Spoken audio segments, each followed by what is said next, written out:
The Let Me Be Frank podcast is proudly sponsored by Glenwood. Glenwood are the UK's leading construction industry debt recovery agency. Remember, no win, no fee with Glenwood Debt Recovery. Find out more at glenwoodconstruction.co.uk.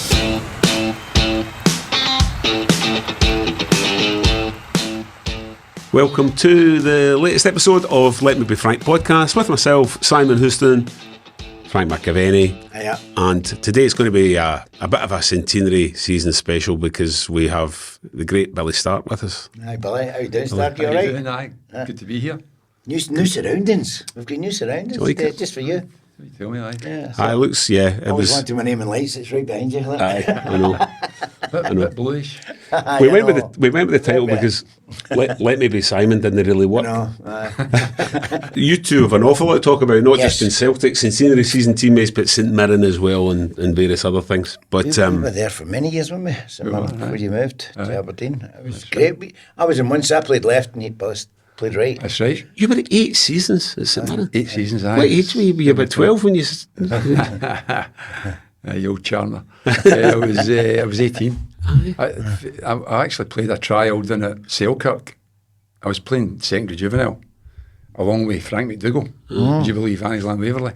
And so I was actually training with Rangers in Dumbarton at the time. And there was a wee guy, Baldy Lindsay, was a scout. And Baldy, turns out, was Joe Miller's uncle. Was that right? But wee Baldy loved me, luckily somebody did, so he kept on at me. He kept on at Fergie at the time, so I played a trial down at Selkirk, and I was really poor in the first half. Second half, I sort of raised it to average, so I thought there's nothing happening here. Signed me in the bus on the way back. Fantastic. You could tell, couldn't you? I know. That's classic Fergie, isn't it? Just like, It is. don't mess around, just Aye. get it done, you know. I think Annisland Waverley got 80 quid and a couple of balls, and that was it. My trial was a wee bit different. I got sent off. My trial, they played me, I don't know if you were playing, they played me in a trial game, one trial game against the Renfrewshire Cup final against Morton. It was always in Morton, aye. Aye, so there was a lot of first team players playing, and I'm in midfield, and the guy done me, and I'd done me again, and I went over the top with him, and twos had a scrap, and twos get sent off. And I thought I'd blown it. Deservedly. Aye. I knew I was going off. I seen the red mist. But I knew I was going off, and I thought I'd blown it. Jim Clooney says, we knew you had the ability, didn't know you had the heart. Right. And he signed me, and then he got sacked the following day.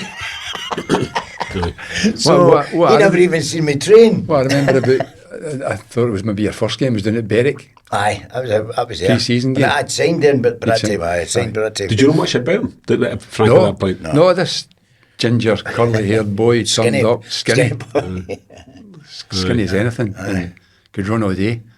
So he really stuck out right away. So it wasn't long till you get in the first team. Yeah. And you'd gone Well, straight from Johnson? there was a lot of injuries, but I remember Ricky saying, you're not ready to go in the first team, because they tried to send me to a gym to build up. Right. But I was starting to blow up, and he says, no, right, just keep me away from the gym. I didn't want to lose my pace.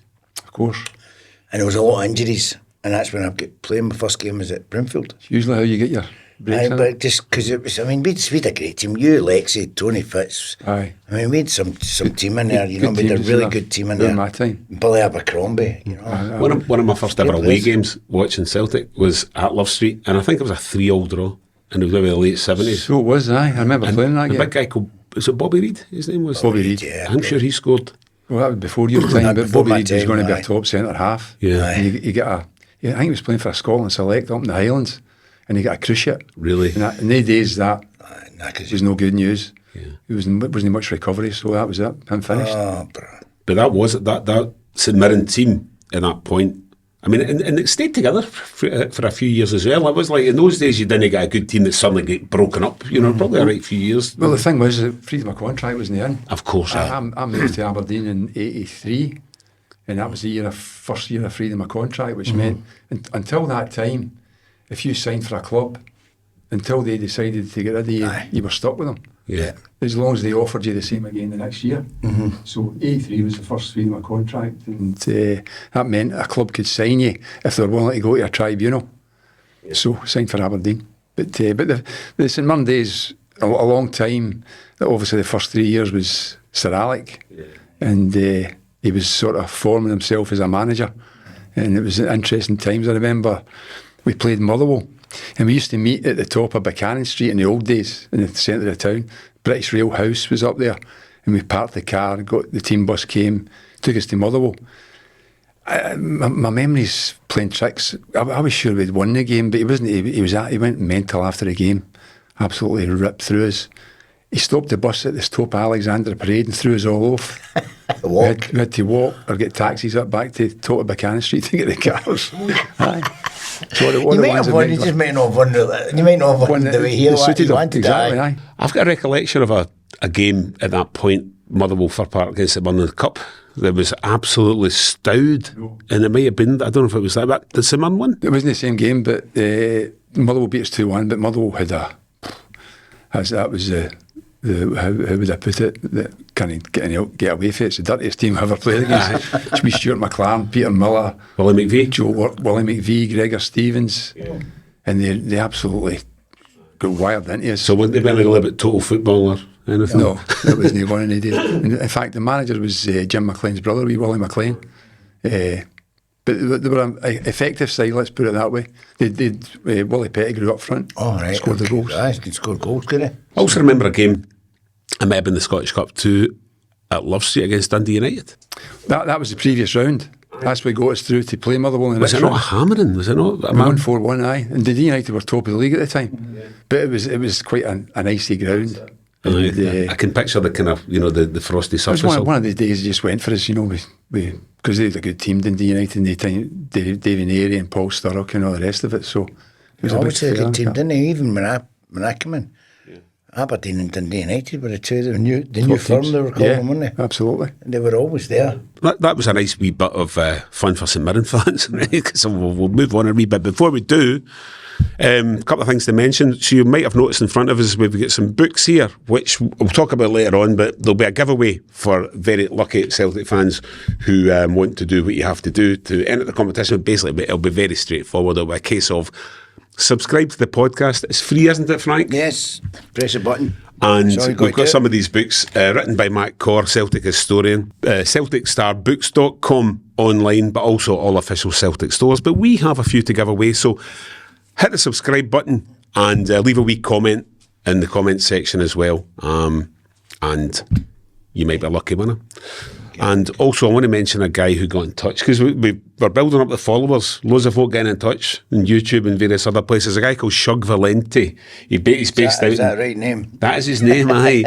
He's currently in Jakarta in Indonesia, and he runs a football programme for underprivileged kids and all that. Does a great job, and he's a big Celtic supporter. So I said to Shug in a message to say, well done in the podcast. I think he sent me a WhatsApp or whatever it is. No, WhatsApp, one of the social media things. He sent me, asked me, I think it's the same guy, Indonesia. We'll talk more about the book giveaway later on. So, Aberdeen came calling Fergie, 1983. Did, yeah. Just shows you even the best can make the same mistake. I know. It's just a quick one before we move on to that. When we had Tony Fitz in, he was telling me about how he felt about what St Mirren done to Sir Alex. Let him go. Was it the same with you? It was a seismic shock.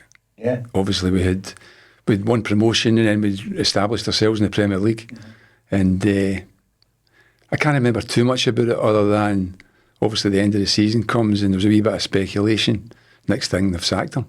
So there was a wee chairman called Wally Todd, and I think there was always a bit of friction there because speaking to him over the years, he always said, Fergie, that the most special relationship at club's you and the chairman.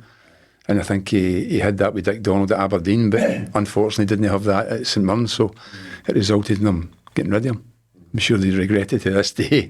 I can imagine, yeah, because that was a famous moment in Scottish football history, that kind of sliding doors moment for Fergie, I suppose, as well. But he obviously recognised you as somebody who could come in, because after Gothenburg, it was going to be a difficult, job to replace the likes of Gordon Strachan or whoever else left. I signed, I think, maybe 2 weeks, no more than 2 weeks after Gothenburg. Really? Aye, so Gordon Strachan had said, he knew Gordon Strachan was leaving the following year. This was going to be his last season. So it didn't do me any favours, because one or two reported I was replacing him, which we got him as a top player, but and very, very different from me, 5'6" or whatever, and 6'2", and different playing styles altogether. So that was the thinking behind it. But Fergie, they just lost the league to Dundee United, and it was goal. I think goal difference came into it, and he wanted more goals from midfield. So that worked out well for me to get there. That was that famous day. 3 teams could have won the league that day, I think. Because Celtic won 4-2 at Ibrox. That's right. And Dundee United also beat Dundee at Dens. Were Aberdeen in the hunt as well that final day? Aye. I just can't remember who that was. Obviously, I was playing with St Mirren that day. But certainly, I mean, imagine that nowadays, 3 teams potentially win the league in the final week. Well, that 85 team at Aberdeen was the last team to win the league. It's with Rangers and Celtic, so I don't think that's going to be beaten anytime soon. But you couldn't, Fergie, his foresight, because you couldn't get any different players than you and Strachan. I mean, it was totally, for somebody to say, it's for a reporter, you know what the reporters are like, for a reporter, for reporters to write that you're coming in for Gordon Strachan, it was a bit, I'd shoot him. You were kind of right. You, was it? No, what, 1983? Oh, right, okay. It was a similar position, playing off the right-hand side, so you could see the comparison there, but that was it, really. Yeah. I was still at school in 1983, and in fact I was at school round the corner from where you were playing at the time in Paisley. But anyway, we'll not go down that road. But so you're both right-sided midfielders then, but that was it. But you got a lot more goals than Gordon Strachan in your career, would you? Maybe, I'm not sure. We scored, but when we were playing the 3 years, we played with double figures every season. We did. Aye. He was off the left, I was off the right. That was good. Tony fits in the middle probably. Abba, Lexi. But we had a good team. Even in that maybe 3 years with Aberdeen, there's quite a few trophies. There was one league title and a couple of cups. And you scored at Hampden, I remember, against Hearts. That's one of my great memories, was scoring in both cup finals that season. So aye, it's good. You know the feeling. I know the feeling. Aye, we'll talk about one in a wee minute. So I remember they beat Hearts 3-0. I was at 3-1, but certainly scored, and that was just a week or two after the famous Albert Kidd day at Dens Park and obviously Love Street. What was the League Cup final that season then? We played Hibs. Would that been October, November? We beat Hibs 3-0. The Hibs had got I think they put Celtic out in the semi-final actually, and they had a good enough side. Gordon Jury played for them, and we were 2 up after 12 minutes or something like that. So the game was done. We Willie and Alec and Big Jim behind us. We didn't normally lose many goals. So, but that was one of the things that struck me when I went to Aberdeen, was having been with Fergie at St Mirren. Training was intense, and so was Aberdeen. Apart from one man, Willie Miller. Willie didn't like training, but he was the best player on the park every Saturday. So he obviously recognised that early on, Fergie, that whilst he wanted everybody to be right at it at training, Willie was a special. So they just maybe turn a blind eye, or I'd imagine that'd been quite an interesting dynamic. It was, especially for me coming from St Mirren and seeing a different dynamic. But as I say, it's good management that to know that you're going to get the best out of him on a Saturday. Yeah, but also I mean, he was a beastie trainer. Frank, you know, for all the stick that he gets for when he turned up for training. When I was there, I was a good trainer. He was a good trainer. He was a good trainer. Mm-hmm. But is training kind of changed now? I mean, obviously you only retired from football about a year ago, didn't you? You were still looking after the under 19s and so on. The modern coaches still do the long runs and all that away and run around? No, I didn't do that. And was there any real benefit to that, do you think? Like, yes, definitely for me. It was just a stamina build. I think it was a psychological thing as well. There's one thing we never get tired, especially when Billy and me, Tommy Craig. We never, never get. I mean, didn't West Ham we get football short, sharp, one touch football, two touch, but you still done your run in the afternoon. You still had to do it because it's stamina. You used to come back for pre-season training with a few pounds on it. Because you were away for weeks, whereas close season is longer. Never seen so many bin bags. Bin bags get put on. But you were actually using pre-season training to lose weight. For some of them, not for me and him, but some of them had come back a couple of pounds overweight. Yes, Frank McDougall.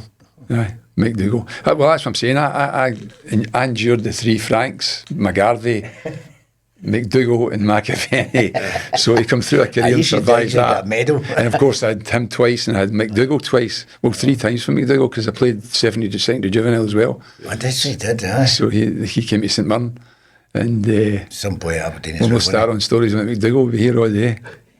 He phoned me up once, you know, Frank. He phoned me up and he says he just scored against, I don't know if it was 3 against Celtic and 2 against Rangers in 2 games. Aye. Or the other way around, don't know what it was. And he's phoned me up and he's going, oh, God. I said, what's the matter? You've just scored, you know, against the Old Firm. I says, he says, I only got 6 touches and I missed a sitter. And funny enough, I think he scored 4 against Celtic. Was it 4? Something like And that. there was a strike with the TV company. 4 and 3, was it? 4 and 3 he scored? 4 and was it? 3. Right, 4 and 3, actually. I've got a feeling he scored 4 against Celtic at Pittodrie, and I think it might have been the weekend before Celtic went down to Manchester, played Rapid Vienna, and the game that was replayed. Mm-hmm. I think it was and my brother and I went up to that game in Aberdeen. I won't go down that rabbit hole either. He had an unusual relationship with Fergie because he was economical in his movement, Frank. He wasn't the quickest or the most industrious. He was quick over a short period of space, but what a goal scorer. I was at the St Mirren Celtic game the other week, and there as a guest of Glenwood, our sponsor, yes, and you couldn't make it because you were away in Dubai. But I was away in Dubai, sorry about that. But I noticed in the lounge they had a kind of tribute to Frank McDougall and a picture of him in his career stats, and it said on it that was it Clydebank he signed from? Yes. And it says St Mirren beat Celtic for his signature. Could that be true? Yeah, outbid Celtic. Outbid him. Aye. We'd sold Peter Weir to Aberdeen, I think. Was that the time? Was that no one Scan? Used the money for it. Scan came as part of that deal. Aye, that's right. That just strikes me as remarkable. I know. Celtic obviously weren't prepared to go the extra mile. We paid 180 grand for him, I think. 180. So Celtic offered 100, I think. I'm trying to work out what year that would have been then. So maybe 79, 1979. Because I signed in 81. He was at St Mirren. 78, 79. So it's not as though, from my recollection, Celtic wouldn't have been blessed with too many great strikers at that point. Maybe a very young Charlie Nicholas, possibly. No, before that. Maybe, but still great strikers. I mean, George McCluskey was Harry Hood. McGarvey, of course. He came in 1980. Frank McGarvey, I think, and he was cup tied to the European Cup. But maybe even tail end of Bobby Lennox's career too, because Bobby Lennox played until 80, 81. Yeah, but you kind of think Dixie was also Proven was there, wasn't it? David Proven, aye. But Frank McDougall in a Celtic jersey would have been something to... I remember talking to the gaffer, Billy McNeil, and he was saying, they were talking about players that they wanted, and he was talking about Chick Chanley and Frank McDougall, and I says, well, what a part of a double rap would have been. He says, I could not have had the 3 used in the same team. But what ability they boys, it'd have been great for me, because the runs with... Just came back to George McCluskey, who we signed for, Tam and I signed for Kilmarnock. Mm-hmm. Great player, George. He did a great job for us. But it was one of the funniest things I've ever seen in football. We were playing a big game in First Division, trying to get promoted to the Premier League. And we were playing at Cowdenbeath, which is like the end of the world. It is. And George, the big centre-half's kicking lumps out George all game. And eventually... he gets him a real badge and a big gash in his shin, and George reacts and punches him, and the two of them go down. So the referee comes there, sends him off, but he's crippled with this gash. So they've not got a stretcher, they bring on a pram. Honestly, they bring on a pram onto the park, and Toby gets in the pram, sent off with a big gash in his leg. I never knew that. I'm going to slag him next time. Oh, fantastic. Could only happen in Scottish football. I know, me and Toby got way back. We were in the under-21s. That's right, aye. Under-21s, and I went out there early. Aye. Ricky took us over, brilliant. Put me in the under-21 team. Brilliant. They took us to a place called Catanzaro in the Basque Country, because they wanted to win. They wanted to win it, the Italians, and I can't remember what the score was here or something. It was a draw and all, but they were desperate to win this tie. It was tight. And it was tight, so they took them down to the Basque Country, but we're off at Poso and Malton. that didn't really bother us. So when they were chucking things on, we were having nothing in it. So it didn't really work, you know, that intimidation. Aye, Basque country wouldn't worry you. You came from the basket case country. Aye, Malton would get nothing wrong with Malton. What a player! Kenny lived up there, didn't he? It's enough for me. Where was it in Glasgow that I think it was might have been Hugh Keevans once said he shouted up a close and 3 internationals shouted back. Aye. I've got a feeling that might have been Drumchapel possibly. Malton, Tony Higgins, and that. But there's a few boys fell up there, weren't there? There's a few guys came for the. Me, Bobby Dinney, remember him? Bobby Dinney, aye. See, if we were talking about this, viewers don't know, our listeners don't know, we know Bobby Dinney, but he created so many superstars with Postal YM and all, and he found all these. Yeah, I think he passed away recently, actually. His funeral was just a couple of weeks ago. But it was... I was well known, Bobby Dinney. See, if he was an agent back then, he'd have been a billionaire, the amount of players that he brought through. So, yeah, it's sad that he's passed away, but you don't get many people like that now, do you? Bringing players through just for the love of football. No. That's because maybe kids aren't playing football. Clubs like Postal Y&M, you don't get them now. No. Players went. But it was Bobby done all that, wasn't it? For them, really. It was before academies and all the rest of it. So players came through at these. And do you think it's also maybe a case that kids are kind of having their heads filled with nonsense a wee bit at the moment now as well, and they think, you know, they want to. Maybe some of them think they're better than they are. I don't know, and they're kind of. I think rather than starting very kind of grassroots. You know, to do with you, but I put a lot into coaching. You know, I put a lot into coaching because you're following these boys. I was still play sixes, and I was playing McCoy and McCabe and all that, Jerry McCabe, and we're all having a laugh and a coffee after it, and they were talking about shape, and I says, you know, what's shape? Well, you got to get them and set them out, and I said, so you buy a right back, you got to show him where he's playing. Aye. And I'm saying, well, surely if you buy a right back or a centre half, they must know where they play. Aye. But you got to show them. And if you don't show them, if you get beaten a Saturday, they'll blame you for not doing shape.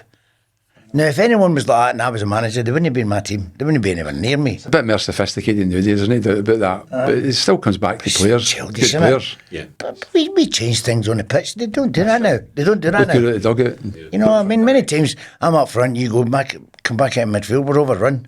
And I'd come back in for 15 minutes. And then we'd get to control the game and I'd go back up. It's easy. Didn't have to look at a gaffer. You certainly didn't look out the dugout when Sir Alec was there. You usually liked when you're playing the side. You like to play on the other side. Can you hear it? Aye. But no, I mean in those days as well, managers were able to rule by fear. Yeah. Because as I say, freedom of contract wasn't in. You needed your win bonus, you needed your appearance money and all the rest of it. It's different times now. The idea of being stuck in reserves for weeks and whatever. But I mean that's the great thing about him. He adapted and ended up dealing with millionaires. So he had to adapt the way he managed. But still went to Man United and kicked the drinking culture. And it was talking about Willie Miller, one of the boys at Anna and Paul McGrath, never trained any day of the week. Never trained. Even when I went to Villa and he was there and I'm going, he's not training. No. But you see him in the game, he was outstanding.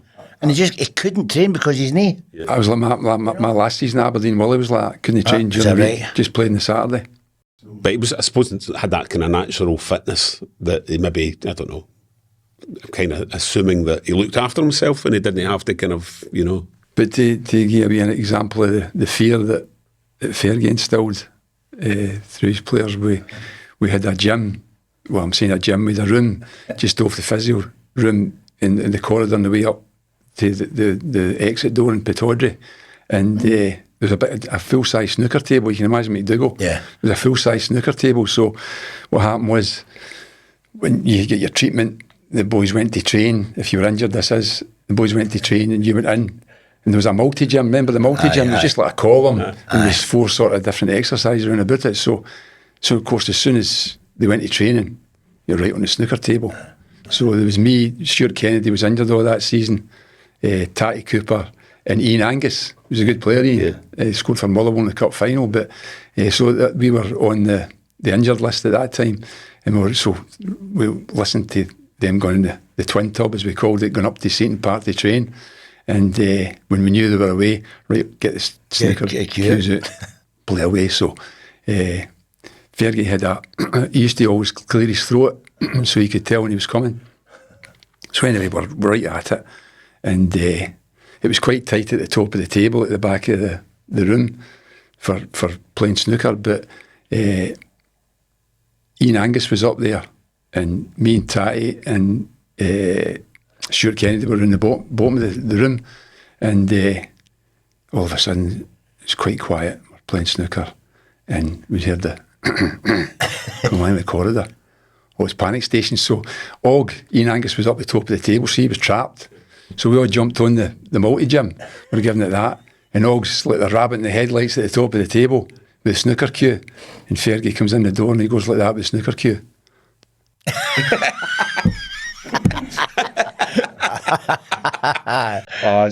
Brilliant, dude. You get it safe for people that are listening to that. He's putting his hands above his head.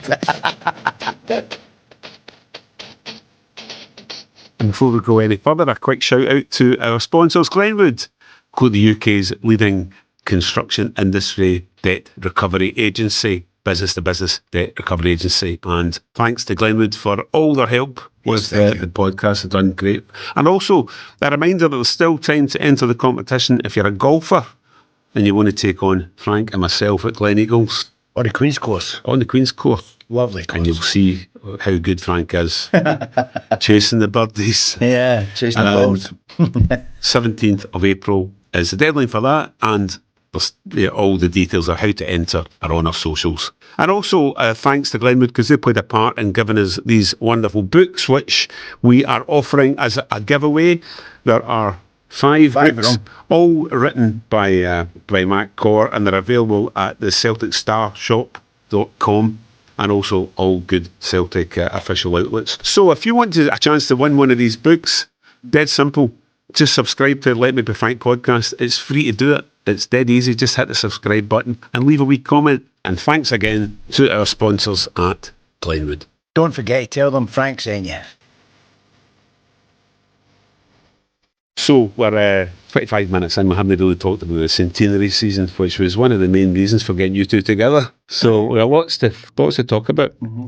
But the first memory for a lot of Celtic fans would be your goal in the 1-0 game before Frank arrived. Actually, I think wasn't it? It was. It just was. Left peg from the right hand side of the box. Left peg. I scored one or two in my left peg. It wasn't the worst, but it was a swinger. I think probably that helped. And I didn't go for power. I just tried to place it. Luckily enough, it went in the bottom corner. But that was about maybe 5 or 6 minutes into the game. So you're not thinking at that time it's going to be the winning goal. And to be fair, we pumped them. We should have won by more that day. But as it happens, it worked out quite well for me. That was the only goal of the game. Yeah, and you were lucky to stay on the pitch and not been hospitalised in the second half. I was. Just it was obviously the heat of an old film game. Tensions are high and all the rest of it. But I can remember it vividly that my boot, I'd slid into a tackle, I think, which was no like me.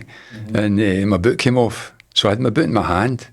And I think Paul played a wee tight pass to me and I laid it off to Granty, I think.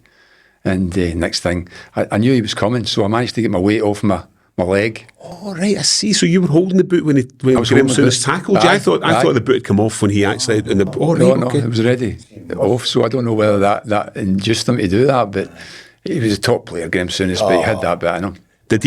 I'm wondering then if he maybe thought that you were taking the piss a wee bit. Like, I can play. I never thought of that. Maybe if you try and make an excuse for him. No, I'm not trying to make an excuse for him. But although we're hoping to get him on the podcast at some point, so if you're watching, but that was it looked a fairly. It was a straight red anyway, wasn't it? As it turned out. Well, I think Big Davy Syme was a referee. I think at the time, and I think he'd been booked earlier. So I don't know whether it was a second booking, but the minute the tackle went in, Big Roy was right up into the referee's face as usual, and there was no option. He had to go. He had to go. I think he knew that himself. Didn't he say it was his first game he played against? It was Toby he'd done. It was Toby did. Hibs, aye. That's what I'm saying. The three players that he's been sent off against in Scotland was Toby, myself, and Big Brian Irvine at Aberdeen. Yeah. I've got a great phone in the house, and me, I'm doing that, getting out of the way, and he's got his studs coming. He's in the ground, Graeme. I'm saying, I'm supposed to be your pal. He says, if I didn't have Mouldies, I wouldn't have any pals when it comes to football. That's what Dean Saunders says. He says he would kick his wife in the pitch to get 3 points. I know. But that team, though, so obviously the pressure in that centenary season was, not losing the league and 100th anniversary of the establishment of the club. And Rangers that got into that season were full of internationals and pressure was on. I have to say, first of all, I was really lucky to be able to sign for Celtic because it was just circumstances worked for me. I'd my contract, Ian Porterfield had taken over at Aberdeen, sort of November, my last season, and I told him I wasn't signing at the end of the season. Right. So I was sort of in and out of the team, but at the end of the season, I was talking to Hearts about going there, and then I got a phone call for Big Billy to say would I come in and talk to him. So Celtic had lost Mo Johnson, Brian McClare, Alan McInally and Murdo McLeod, and Billy had just got the job, so obviously he had to get players in, and he signed Andy Walker, myself, Chris Morris. Was Rogie there? Rogie was there, and Big Davey had signed Big Mick before he went at the end of the season, so it was just luck for me that he needed to, and he knew me from his first spell at Celtic that things worked for me to sign for Celtic.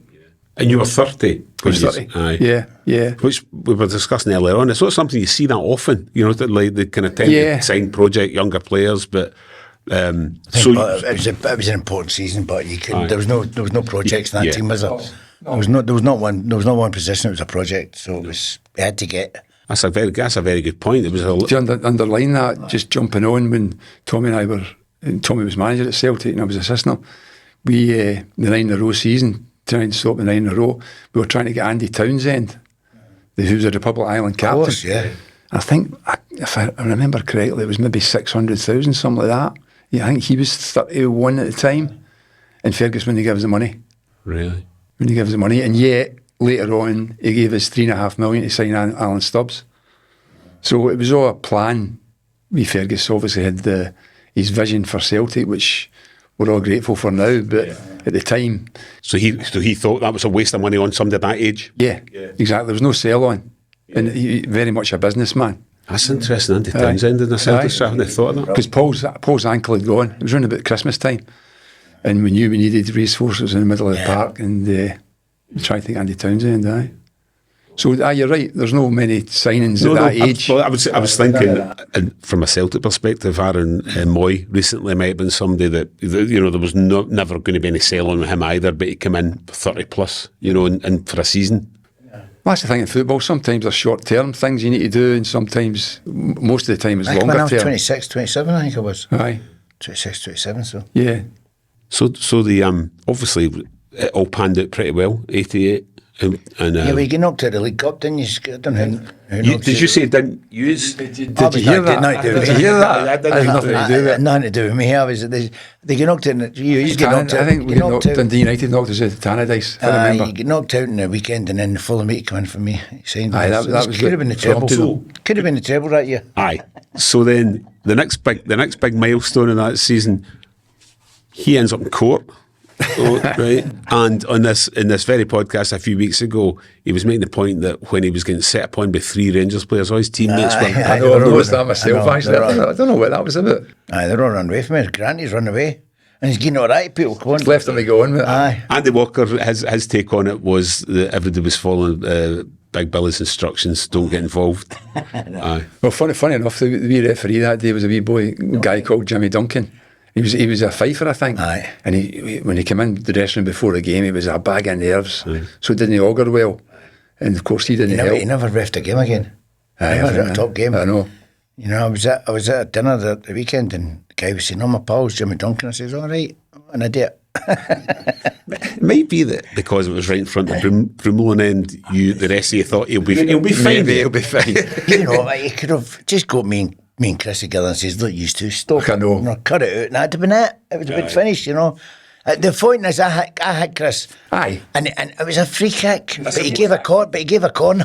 Aye. Chris ended up in the back of the net. I mean, I couldn't stop laughing because he gave a corner. It was all about inciting a riot or something, wasn't it? That was inciting a riot and breach of the peace. I get charged with dinner, something like that. Modern players would incite a riot. I mean, you wouldn't get a player at a Celtic Rangers game squirting fans with a water bottle or anything. That wouldn't happen. No. The cup final against Dundee United. Obviously, Frank met his big hero before the game, Maggie Thatcher. But he always talks about the second goal, the winning goal, about sclaffs and mishits and all sorts of stuff. I know. As everyone talks about it, so you just join in, don't you? But hey, you unfairly describing your shot as a sclaff. It wasn't a sclaff. You caught it pretty well. In fact, tell you what we'll do. So why don't we look at it at the moment? Oh, we've got it, all right. We've got it on the screen. Obviously, I know that not everyone's watching on YouTube. Some of you are listening at the moment. You won't be able to see this, but for the YouTube viewers, as we treat for you, because we've got the guys watching themselves. This was how many minutes to go? 30 seconds. There we are. Billy shoots, and who was it that? Me, Joe. No, but who was the defender that kind of parried that? You know? Paul Hegarty or David Neary? Was it Heg? I can't remember. Somebody, but the biggest thing for me was nobody was marking me. No. I was like that. Is that kind of the game, I know? I know. It was like, see, nobody near me. I was Neary. And then it goes in off your shin, Frank. Oh, don't be so stupid. Hey, look, won a cup, so don't worry about that. It was definitely a sclaffy wee Joe, but It was a wee Joe miskick, but yeah. I keep telling people we worked it at corners. We worked it all week. As you do. Yeah, we worked on that wee Joe miskicked it. To be fair, it's difficult for the nearest defenders to read that Joe was doing that. Of course, but Dave just left me, didn't he? Just left me, and it was... I think he was going for a shot in case... I think he was... You said he was going into the middle in case you got your shot get through. Protect the goal, you know. It was wonderful. Wonderful memories. And then even better memories because you went on a 5-week holiday right after it. I went on a holiday after it, yeah. It was... You know, some of the boys... There's a lot of the boys were going... John Viola, the agent and all that, and we were all going holiday. And if I went to replay... After extra time, if I went to replay... Scotland were playing the following week, so it was 2 weeks later that would have been the replay. That's if you right, remember that, so it was going to be 2 weeks. Right. We were all going holiday for 5 weeks. So it was all booked. We wouldn't have got our money back. So that was your motivation. All the boys that ran on top of me and jumped on top of me. That's all the boys that was going holiday. Double celebration. Jim White's going, they all love Mac and nothing to do with that. We're going holiday. But it was a good holiday. It was one of the best holidays I've ever been on. And it was funny because Billy McKinlay, who got man of great player, got man of match. He got man of match, and he came with us. So Big Whitey and all that, and Alan McKnight, we all went on holiday, and Billy. And every time we were out for a meal, we're just saying, right, round of applause, Billy, well done, man of match. Every single night. I want to talk about your friendship with Tom Burns as well. So as a teammate and an assistant manager, did you know much about him before you arrived at Celtic? Actually, sort of Tam was born 10 days after me, so real contemporaries, and breaking through into sort of first teams at the same time. So I used to play on the right hand side, as we said, and Tam played left mid. So inevitably, St Mirren playing Celtic, I'd be playing against Tam, and we'd run up, miss a chance, they'd run up and score. But Tam, because of the quality of players they had, was able to hang out. I had to go try and get in the penalty box and then chase him up the park. Yeah. So great quality Tam with that left foot and elegance and forward passes. Great player. But that was the start of it. So as others have mentioned before, he would be having quips during the game and all the rest of it and trying to wrong foot you with what he would say, you know. But he done it with me, I was telling you. He done it with me, I was playing against him. He's going, Celtic's looking at you, and I'm going, what? Celtic's watching you today, so go and score, go and score. I'm that. He had that real mischief about him, you know. He was a great, some character. But so that was the start. And then we did our coaching course at Largs, which I don't think you went to that, Frank. No. Never get invited. Was it Nardini's at the time? I didn't get a memo. Right. So we were in the same group at coaching course, and Tam being Tam, you know, disorganised as always, and I had a bag that I took down to the training pitch with sort of spare boots or whatever. So Tam needed somewhere for his glasses and his extra gear, so he put it in my bag. So we started sort of a friendship from there, and then obviously signed for Celtic. So that was the start of a sort of lasting friendship. So you did the whole Inverclyde thing right before you signed, so you're still kind of in your 20s at this point? I actually I was completing the coaching course when I signed for Celtic that year, it's 87, yeah. Okay. 85, Fergie sent us, 85, 86, 87, Fergie sent us down, advised us to go down to the coaching course, so he was a big believer in that. But it was great because not necessarily the coaching, but networking, meeting people, and obviously Tam was the big one for me that stood me in good stead. Did you do the Inverclyde course? Was Willie Miller there at the same time? Willie was slightly later, actually, funnily enough. Although he's a year or two older, he was slightly later. Some of the boys that I know, me, Charlie Millen, I never done the coaching courses down there. They went elsewhere to Ireland. Aye, a lot of them do that. Because they were saying it, I mean, listen, I don't know, but they were saying Scottish people would look down on you and talk to you as if you shouldn't be. There's a wee I suppose they did get that. Wee clique down there for the coaches That and they name didn't for like. being like teaching. I mean, it is teaching, to be honest with you. So your pupils, really. So maybe some would view it that way, Frank, you know. But some of them have never played football and they're talking to you as if you're. That's the impression I got, and I thought it wouldn't have suited me. Equally though, you only have to look me. back a couple of weeks to remember that Jose Mourinho did that course. That's right. And he was talking about going out in Largs and drinking sparkling water. But he would have been, was he after you then? Long after me, yeah. I was trying to do my sums there. I was asking that question. But so, you know, internationally renowned course. Absolutely. And as I say, that was the start of the friendship with Tommy, and then obviously signing for Celtic. And then when I left, Tommy left 89, I think, and signed for Kilmarnock, which was a big step. But for him, living in Newton Mearns, it was quite handy. It was only 20 minutes down the road. Mm-hmm. But great club, Kilmarnock, and Tommy really, I hope he gets the credit that he deserves for turning that club round, because they've been a Premier League club pretty much ever since. Sure. So did you play with him? You played with him at Kilmarnock briefly, did you? Yeah, briefly. But what happened was I'd missed a lot of my last season with Celtic with my Achilles. I'd done an Achilles operation, and I signed for Kilmarnock and had an injury problem, so it didn't really work out for me as a player at Kilmarnock. Tommy was doing his stuff as usual, but I went to Hamilton, and Billy McLaren was the manager. Plastic pitch? Gave him a that. No, it was the old. No, it was the old Douglas Park. You remember Douglas Park? Yes. And Billy McLaren was the manager, and he took me, signed me for Kilmarnock as a player assistant manager. So that was my starting coaching. And he was quite a character, Big Billy. I mean, some of the stories. I made my debut against him actually for St Mirren down at Palmerston. He was playing for Queen of the South, and there was two guys in the middle of the park, him and a guy called George Dixon, with a big Zapata moustache. I'll never forget them. Absolute animals. I've just come out of juvenile football. I'm thinking, I'm getting back to that as soon as I can. They kick the lumps at you. But Big Billy was a character, and when he was playing for Morton, the story goes, they had a big striker called Roddy Hutchison, good player, goal scorer up front, but maybe no the most industrious. So Big Billy's playing midfield behind him, and he shouts to him, "Hey, you, get the finger out." And Big Roddy told him, "F off." So Big Billy remembered that. So anyway, Big Roddy scores a goal, and they're all there celebrating, and Big Billy comes in and gives him an uppercut. Big Roddy sparkled. Like. So that's teammates for you. But he didn't mess with him. And as I say, I'm grateful he gave me my starting coaching. When you think of Tommy Burns as Celtic manager, that season, obviously there was a Hampden season, but then the season after that, when they only lost one game, you were his assistant at that point, yeah? Well, Tommy and I were at Kilmarnock, and we had just got promoted to the Premier League, stayed in the Premier League for a year.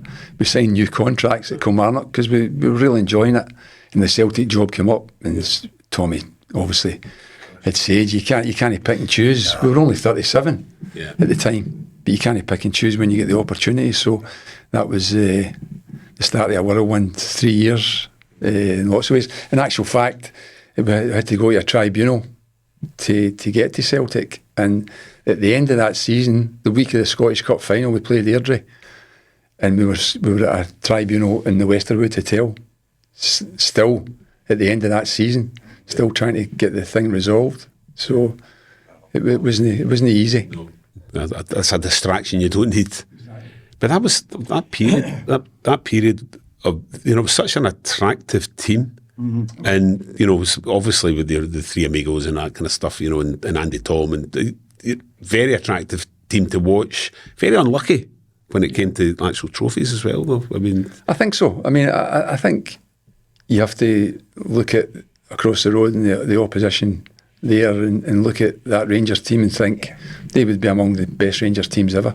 Gascoigne, Laudrup, Andy Gorham, Gough, Bomber Brown, and all the rest of it. At the mall, I know what you're saying, but I think at the mall, the only one person If Tommy was to pick somebody, it wouldn't have been that side, it would be Gorham, because he stopped so He many. did. Gorham was unbelievable against us. I think You remember that? with Gaza and all that. But Aye. I mean, the nature of the Old Firm games in those days, and it's maybe simplifying it, but we dominated the game in terms of possession. they won. You know, maybe Gorham made two or three tremendous saves in games, and Rangers Broke up the park. broke up the often. park, scored, yeah. But they had the quality. Because that season, I think we only lost one league game. It was Rangers at Celtic Park, I think. Yeah, but Alec Cleland scored. Alec Cleland and Gascoigne scored. No, I think it was only 1-0, Simon. I might be wrong, but that was the only game we lost that season. And we talk about too many draws and all the rest of it. Looking around the other leagues at that time, I think we had 10 or 11 draws. It was really just the fact that Rangers had that quality with Gascoigne allowed up to win games. Yeah. Because I remember in those days, it started, you played on a Saturday and they played on a Sunday and vice versa.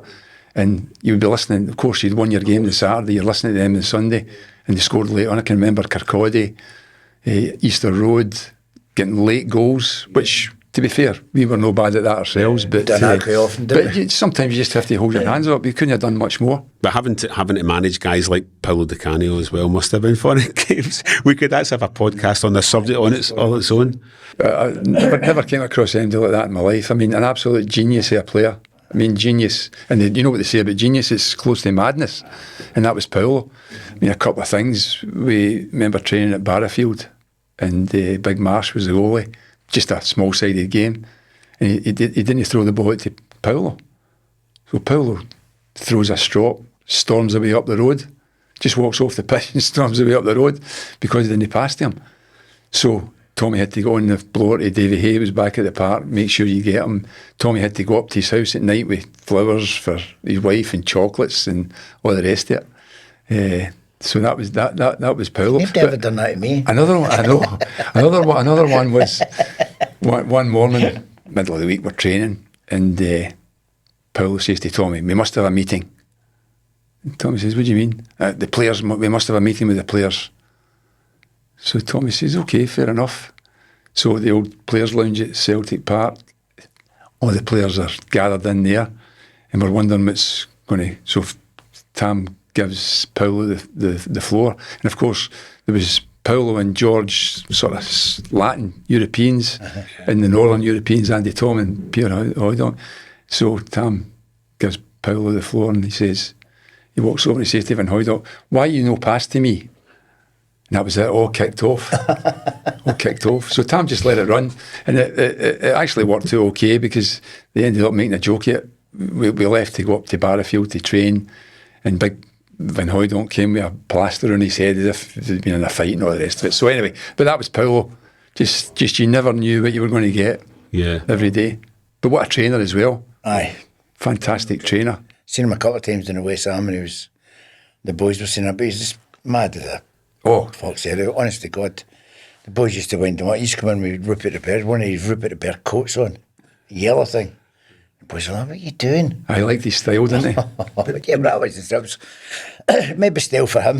Exactly. You think back to the Canio at Celtic, I mean, you forget he was only there for a year or a season, because so many things happened, you know, and it was just, I mean, he disappeared for a while as well, took the huff, and then he had to come back, and nobody knew where he was. Is that right? I think he went back to Italy for a wee bit. He did, because that was at the point Tommy had left, and I took the last 3 games of the season, and we had a testimonial, and I can never remember if it was Mick McCarthy or Packy had a testimonial in Ireland, and I was on the phone to Paolo, because obviously he was a big draw to try and encourage him to come, and we managed to do that. But it was an experience managing Paolo, and that was the difference. It was easier in Big Billy's day. It was all Scots, maybe the odd English, Irish or whatever, but dealing with foreigners, different story altogether. And of course you'd have been there during the whole George Cadete carry on with Jim Farry and the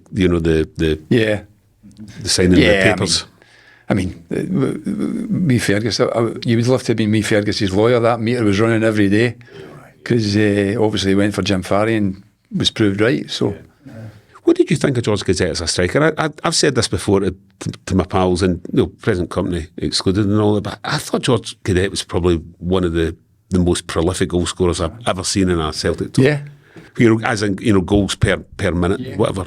Yeah, his ratio. George was a top striker, obviously. I mean, a Portuguese internationalist.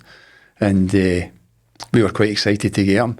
And that game that he missed the semi-final, I think, against Rangers, where the SFA blocked his registration. He was quick. He was elusive. He was anticipating everything that happened in the penalty box, and he was supreme in the air. I mean, he was maybe 5'10", something like that, but he got up early. Great spring. Great spring. Yeah. And as you say, his main attribute was a goal scoring. And one of his best goals was disallowed because it was at Ibrox New Year. And it was one of those ones that I've VAR tried had to been move on around. for that one, Simon, but I've tried to move on for that one. It's difficult. It's difficult. That was sore. Because that would have made it brought Celtic back level, possibly. And I just remember, but it was at a But it was crucial a point in the critical game. point. Yeah. Because I think shortly after that, was it Bo Anderson, his name was, went up and scored? Is it Eric Bo Anderson? Or Van Vossen or something like that? Yeah, I think you're right. It was, I think that might have been the game. I mean, I've got a feeling it was 2-1 to Rangers and Cadete would have equalised, and then it was disallowed. Flag. The VAR had been around. He was onside by It was a crucial by game. It was half. either an equaliser or to put us in front, but it was a key point. Key point in the game. But you get some, you don't get some. Sorry to open up old wounds. It was that was a difficult one. As I said 5 minutes ago, a really good, attractive team to watch, but just unlucky. Yeah, I mean, I think watching one of your programmes, I think B. Jackie touched on it. When Paolo came, he sort of disrupted things. We had Jackie McNamara and Simon Donnelly on one side, and we had Tosh McKinley and John Collins on the other. 4-4-2, and Van Hooijdonk with Tom Offham, and Paul and Granty in the middle of the park, who, were legendary players at Celtic, long careers. Granty doesn't get the credit he deserves, but that was a Don't tell him that. That was a really good flowing team that created chances, and as I say, maybe too many draws, but it was a good team to watch. And Paolo disrupted that a wee bit because, as I say, he just wanted to go on the ball. If you didn't give him the ball, he went to That's huff. right. I couldn't play with him. I couldn't have played with him. I know. He could buy 3 players and then he'd want to go back and beat him again. That was the one And at then West just couldn't Ham with get- Harry. He sat in the pitch, didn't he? Sat in the pitch. Man, went off. He's unbelievable. On the Tommy Burns thing, it's hard to believe how many years have passed now. So, about 18 years since he's... Yeah, it's just incredible. I mean, he was some man. I remember with Kilmarnock, we went to Ibrox. We just promoted to the Premier League. We went to Ibrox for maybe 4th, 5th game of the season, and Rangers were strong, of course, so we were well underdogs, but we gave Mark Roberts his debut. He was only 16, Mark, and this is typical Tommy management. So we're at Ibrox and come in for the warm-up about 10 to 3 to get ready to go out. Where's the manager? Where's Tam? Nobody could tell him where he was. And remember the old hampers that we had, the wicker basket hampers that took the boots? Eventually everybody's sitting, where's the manager? And he throws open the lid of it and jumps out the hamper. And he left nappies also for Mark Roberts on his place. So we won 2-1, won the game 2-1. So just always trying something different, Tommy. Brilliant. It's a sense of humour. He had a great sense. I'd love to have been there when he came in, when the boys took it. Walter and that took a Rangers job, and he came in and told all the boys at Celtic, I'm going with him. That's right, that's I'd right. love to have seen that. I'd love to have been there and seen everyone's face. He brought his stuff in for the bag and all that, boots. Brilliant. But Tommy transcended that divide, He definitely. was respected by the other side Yes, as well. definitely. But yeah, I suppose there's a few people over the years that have done that. I mean, this man, for example, going and doing after dinner gigs at Masonic clubs and things like that, Get money off anybody. Keeping the motor running. Yes, keep it running, yeah. Aye. They're actually great. They obviously they say that Very about Ali respectful. McCoy as well, was somebody who maybe, aye. Absolutely, as it should be. Aye. I mean, I'm Celtic supporter and Coyce's Rangers supporter, but no bitter. It's no, it's no bitter. As you say, get that. for the 90 minutes, Yeah, no love loss. Yeah. No love loss. Coyce was worse. He used to talk to me at corners, and if I'm picking him up, I'm like, what we doing tonight? And I'll go, I'll talk, and then the ball come out and he'll run away from me. I know. He's a knife.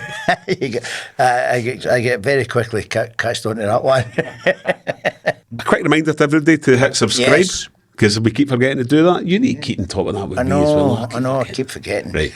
subscribe, it's free. Follow us on all the social media channels.